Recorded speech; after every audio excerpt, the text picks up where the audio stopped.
Mr. Edochie and Pastor Francisca Emmanuel. I would like to have an audience with you at your convenience tomorrow. Thank you and God bless you. So he responded, a few hours later and said, okay, thank you. So I didn't respond because of my busy schedules and everything. But the next day, which was on the 4th of February, I gave him like a thank you, notification. But I didn't call again because I knew that what I wanted to speak with him was, it's something that would require, a lot of time. I have to be in the Mhm. spirit to tell him what I want to tell him. So that he can understand. So what happened Mhm. is he now said, okay. And on the 5th of February is when I had the time, by the grace of God, is when I now had the time to call Edochie and Mhm. we spoke. Mhm. Actually, that day we spoke for over like 30 to 40 minutes, actually. Mhm. So I told him the revelations I had, certain things, revelations I gave to him. Some I would not want to review here and all. But I spoke to him that on the 5th, for a long time. As a matter of fact, because I was carried away with the things I told him, I dropped the call. He did not drop the call. I dropped the call. I said, okay, I'll talk to you again. And I forgot to pray with him. And that is not in my nature. Whenever I have a conversation with anybody, I actually pray with them, at the end of what we have said. So Mhm. I had to text him. I said, hey, I don't know if you saw my screenshot. This was now the text message on the 5th. I now said, Mhm. I forgot to pray with you.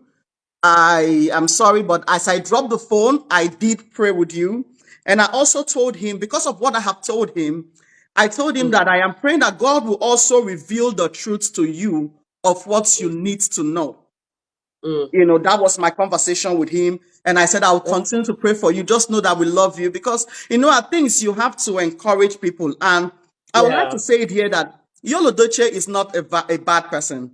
That guy, it's unfortunate the things that has happened, but when you talk to Edochie, you see he's very respectful. That is one thing about him that I noticed. That is a very respectful person, and whatever Mhm. you see him throw on social media, the things he Mhm. posts and people are insulting him, sometimes I ask myself if it's the Edochie that I spoke with. He Mhm. has this reference for a woman of God. He respected me and was nodding. I was like, yes, ma, okay, listening to what I said, and very respectfully. So, when people are saying this thing, me, I sometimes tell myself, I know this is not him. It is either he's not the one posting or he's either engineered to post out of fear. I don't know, but the person I spoke with last year, February the 5th, is a very nice person. And yes, I spoke with him. Okay. All right. Thank you so much for that. Yeah. I mean, you said you some of the conversation you mentioned some of the things you discussed with him, but you said the other things are confidential, correct? Yes, actually, yes. Okay. Now, I know some people like Victoria Yama and all, and Wuche something has come to say, oh, they're tired, and why am I saying it now? I don't need to reveal a prophecy that I have given to somebody for the whole world to see. Now, let me even say the true story. The first person I contacted when I saw the revelation about the afflictions in the household of May Edochie was May Edochie. Now, I tested May Edochie, I think in the month of February or in the month of January, the ending. So I'm usually somebody that if I send you a text and if you don't read my message within 2 days, I feel it's not necessary, I delete it.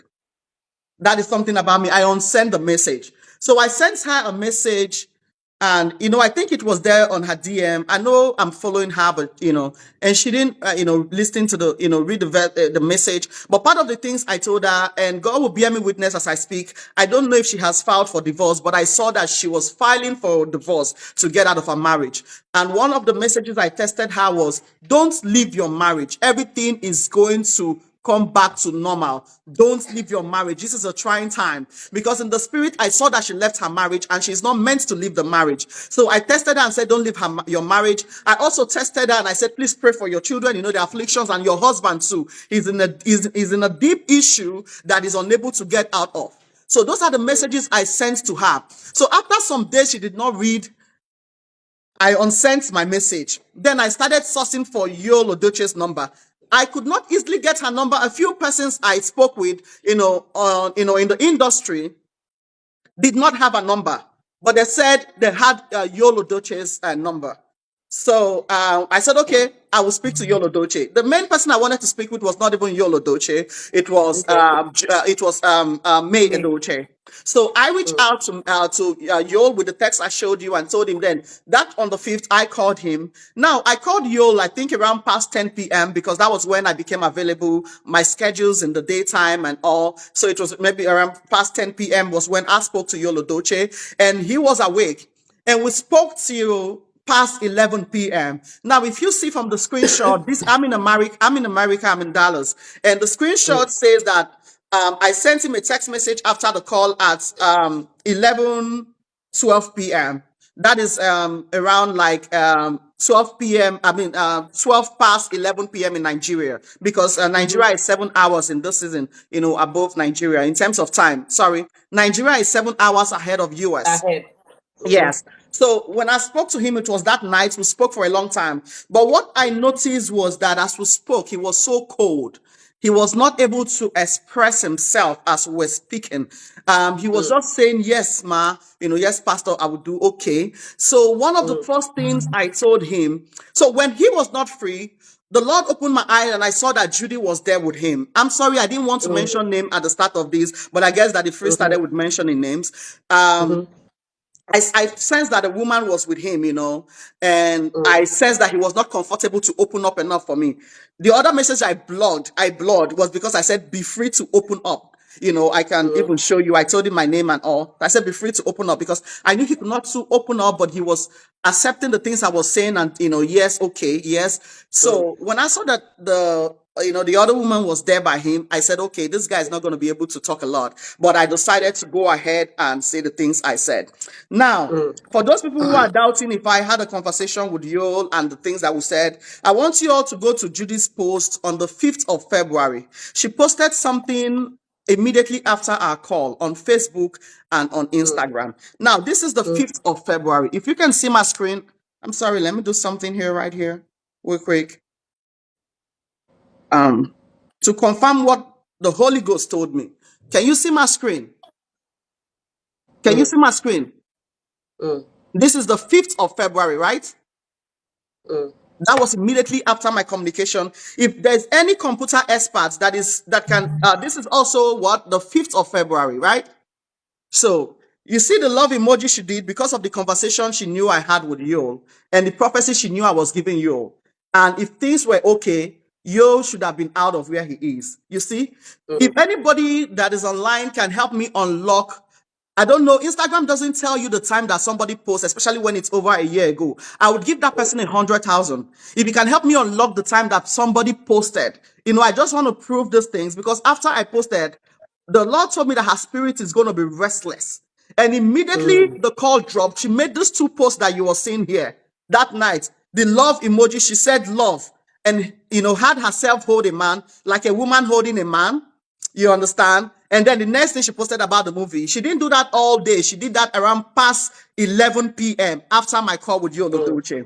Now, that is, by the way, part of the things I told Yul was the things I tried to tell his wife that don't divorce. And I had already seen that this is going to get to a divorce issue. So I told him, I said, Yul Odoche, now I'm going to speak to you as a woman of God and also as a mother and as a wife. If Judy Mm. was in place of me, do you think she would take what May has taken? I said she will do a lot. So I know you are vexed in your spirits the way May is going about things, but I want you to know that she has every right to make the decisions she's making because she's deeply hurt. I said she is going to put for a divorce, but don't sign it and don't divorce her. I Mm. said delay the divorce. Make sure you don't append your divorce on that paper. That's what I told him on the 5th of February. Now, I don't know if she had already done it, but I saw she was going to do it. I said, please don't divorce your wife. She is your wife ordained by God.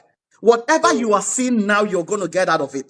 So don't put a divorce and leave the woman that is really your wife. He said, yes, ma. I said, don't do it. I said, it's going to come to that time, but remember, I told you. Now Mm. that passed. And I told him, I said, Yolo Doche, where you are today, you don't want to be there. If you are given the opportunity to do this again, you will not do this. Said yes. Mm. I said, if you're given the opportunity to live through this thing again, I said, you will not make the mistakes you make. I said, you actually went and you got more than you bargained. I said, you didn't know it's going to play like this. I said, but don't worry. God is going to deliver you. I said, the reason why I'm calling is because of the vision I saw about you. I saw that you got to the points where you made the decision to leave this marriage or this relationship. And then the next thing, that the person you left was so hot. The woman, because you left her, was so hot that they said they were going to either change you to a vegetable than have you live and be successful with the other person. And one of the things I saw happen to you was you had a stroke.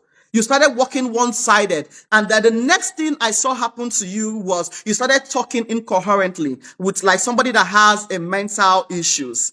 I said, but there are certain rights that can be done. A deliverance section can be done for you to successfully live here. Now, to back up what I told him, when I entered and told him about the son, I told him the story of a family person that I know, not a distant, about a man who got trapped with a woman. You know, the man was a police officer. He started dating this woman who sold drinks, and then when he started going there, one thing led to another. He got hooked up with the woman, and he started living there and wasn't coming home. Now the wife thought she was, had a restaurant building the family, but she did not know that the husband was living with a woman, and he said he was at work. So the children were growing. When this woman realized, when the man, okay, what even happened is a police officer came and told the woman that your husband is living with a woman. You understand? And the woman said what? And she went there and found out the whole truth. And that was when issues started in the marriage. So later the man now could not hide it and, expose the whole thing like that. And the next thing, he kicked the woman out of the marriage. But later, years after, the man realized himself. He was a police officer. He realized himself for some reason. I will not, mention names. He realized himself, and when he went to the woman's place, he slept there for 2 days and told the wife that this woman will not live here. They lived in the barracks. That if I work for a transfer, I will transfer to another state. And when I go to this other state, I will take you with me and not her. And if she continues to stay here, they will drive her out of the house. So the wife said, okay, because she was ready to come back to her husband. That man came back to the house.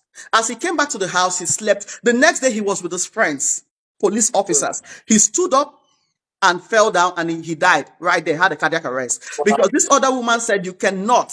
Because when that man made that decision, she said, you cannot put me to shame. I have taken so many insults when I came into your life. People said, I go marry this person's wife, a husband or something, so that you know go put me to that shame. And she did what she was supposed to do. She did it. The man is dead. So I also told him the story. I said, there is a particular boy, a young man. Now, this man had a son as the second child, but the first child is a daughter. The first son is the second child of the marriage. The man has been married to this man for a lot of years. The children were growing up, and this boy was working as a security officer. So something happened that this man now got hooked, to another woman, brought the woman home as a wife. Now, this woman is from a marine kingdom that would not share, but they can pretend like they want to share, but they want to have the lead. And the woman told herself that I am going to be the one to have this man's first son, not the other person, because of inheritance and everything. And she also knew that if I continue to leave this woman's children, it is the thing that binds this family, because the man truly loves his children, that I'm going to take this one away. So how she did that was, this boy was working as a security officer in a microfinance bank in Computer Village, Ikeja. So the woman's engineered things in the spirit that they were going to storm the bank, and the boy was a security officer, guiding the door. And the first things the armed robbers did was to shoot the boy, and he died right there, so that there will be no traces to her. I told you, Edochie, this thing. You understand? I said, well, how God delivered this boy was on the 31st night, they went for a video, a crossover. A man of God, we did not know this boy, this family from nowhere, called his name. He called his name, and I told you, Edochie, that this woman who is trying to do this, her name is also J.U. I told you Edochie the full name, but I'm going to say J.U. here, but I told him the full name. You understand? I said, but when God revealed this on the 31st night, they told the boy that you're working in Computer Village at a security. On this day in March, you're going to be the one at work. And I see that armed robbers came, you're the one at the door, and they shot you. When they said so, I was in that video, because this is family members, I'm telling you. The mother fell on the floor and started crying. The man of God now told him that don't go back to that work. I will give you a job if I have to. So that is how the boy resigned from that job that night. Then after telling him that parable, I wanted him to have some, calculations and all. And I told him, I said, pray for your son, your first son. Pray for him. Because a woman is going to take him. You see the same story. I want you to reason what I have told you. He said, okay, ma. I said, there are certain things that can be done to advert this. And I told him the name of our church. I said, we are World Redemption Ministries. What we do is deliverance from these bondages and everything. You understand? I said, talk to us. We can avert the plans and let your wife know. And again, before I went, I said, do not divorce your wife. She's going to bring forth a divorce. Don't sign it. She is your wife. God is going to reveal these things to you. And you will see the truth for yourself, what I have said today. He said, okay, ma, thank you, woman of God. And I said, okay, good night. So that is why I tested him later and told him that God would reveal the same truth and everything to him. And okay, I don't know if you have another question to ask before I react to something they said about money or something. Oh yeah, I was even going to ask you about Okay, that because please. I heard that something about Daddy Free saying that you were asking him for money or begging for money or something like that. So I want you to just react to that once and for Okay, all I'm and going to just put quickly say the this. allegation to rest. Daddy Freeze, I'm not sure he loves Edochie because I think he's just doing this for clout and for everything. And I'm going to come to Daddy Freeze area. Now, sincerely speaking, by the grace of God, with no, I am not a proud person. Am I supposed to give Edochie money or Edochie is supposed to give me money? That is the question that I'm going to ask. Who is supposed to give each other money? Now, we have a ministry. If you want to bless the ministry, you're welcome, because when you bless the work of God, you'll be blessed. But I have never called anybody and say, please give me money. I don't like to blow my trumpet. The likes of Ben Ayade, for years I spoke with him when he was governor. I never for one day, Governor Ben Ayade would never tell you I begged him for money. The likes of Betta Edu, the Minister for Humanitarian Work, even when we spoke before the election, I had given her prophecies about the election. I said, girl, you need to come to the US. Don't worry, I'll host you in my house. She said, please, after the election, I'm tired. Betta Edu would never tell you that I have begged her for money. Okay. The German, the Obudi German hospital in Cross River State, that is the state-of-the-art hospital in Nigeria, was my vision to Ben Ayade. I was the one who told him to do that project. He never had that vision from anywhere. And in the midst of anything, I never told Ben Ayade to give me money. So who is you that I'll ask to give me money? It's insulting, and that is why I said I have to come out and clear this. Okay.